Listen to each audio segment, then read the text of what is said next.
Hello everybody, in today's video we are going to continue with our series on Islamic history, and we are going to discuss today the topic of leadership. We are going to talk about the leadership of the Prophet Muhammad after he migrated to Medina.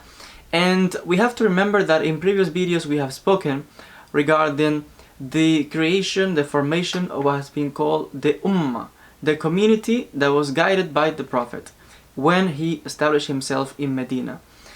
And we emphasize that at that time he became the leader of the community of all the people that were in Medina, not only Muslims but also the Jews that were living in Medina and all their tribes that sought allegiance with the Prophet and with the Muslims in order of a mutual cooperation and understanding. And also they joined together to fight the enemies of each other. In this case, either the enemies of the Prophet in Mecca and the enemies of the other members of this Ummah under the leadership and the guidance of the Prophet. And we find that it was precisely in Medina that the Prophet also finished several allegiances with several clans and tribes, and he was recognized without a doubt as their leader.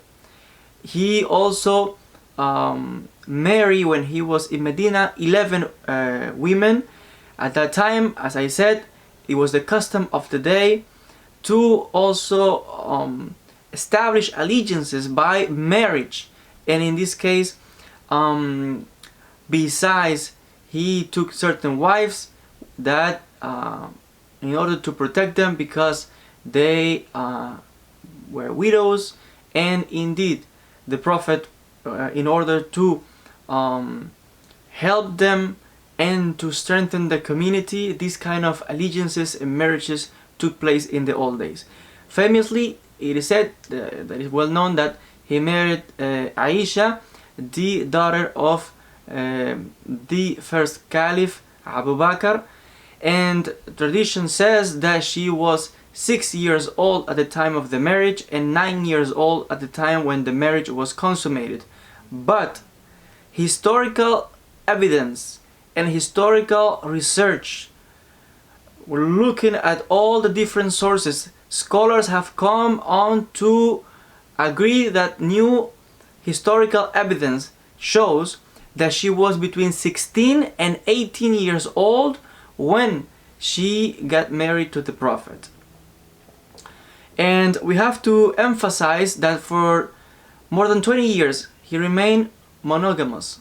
But like I said, according to the custom of the day, he also took many wives and many allegiances and pacts, and the union of different clans and tribes was consolidated this way. And also something important to mention, that until that time the Muslims used to pray in the direction of onto Jerusalem, and Jerusalem was considered indeed the holiest city for the three monotheistic religion. But while in Medina, the Prophet received a revelation saying to change the direction of the Qibla, of the direction in which Muslims pray, from Jerusalem to the Kaaba in Mecca. The Kaaba, it is said, this cubic box, if we could describe it this way, it is said that was built by the Prophet Abraham and his son Ishmael long time ago, and with time after the death of the Prophet Abraham, the place became full of idols and statues and many other gods. And at some point later on, the Prophet himself cleaned the place at a certain stage in the history of Islam, as we will explain further on. But this is a very, very important change in the practice of the Muslim religion. The direction of prayer changed from Jerusalem to the Kaaba in Mecca. Something important also regarding the leadership of the Prophet was, at the time when he was in Medina, besides several very important chiefs of tribes, Also kings and delegations from Christian kings and countries came up to him, like Christians from Najran came to him and met with the Prophet, and even he allowed them to pray in his mosque with the whole Christian rituals, whatever the Christians do. He allowed them to do that in his mosque. And we have to understand and to clearly see the qualities and the leadership of the Prophet, and also how others recognize such leadership, and indeed, as I have explained, came to be under the protection and the leadership and became part of this ummah. And I like to emphasize many times that at the beginning it was an ummah that was composed by Muslims and not Muslims, with the same rights and with the same duties for all of them to fulfill as part of this big community in Medina under the leadership of the Prophet. Indeed, he was with such reputation and so respected by even his enemies, that the neighboring countries around Arabia called him the king of the Arabs, and emphasize his character, his good virtue, and excellent qualities as a leader.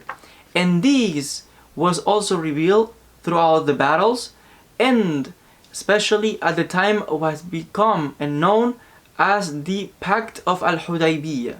And regarding the Pact of Al-Hudaybiyah, we will talk more in a future video and explain in details about such an important moment in the history of Islam.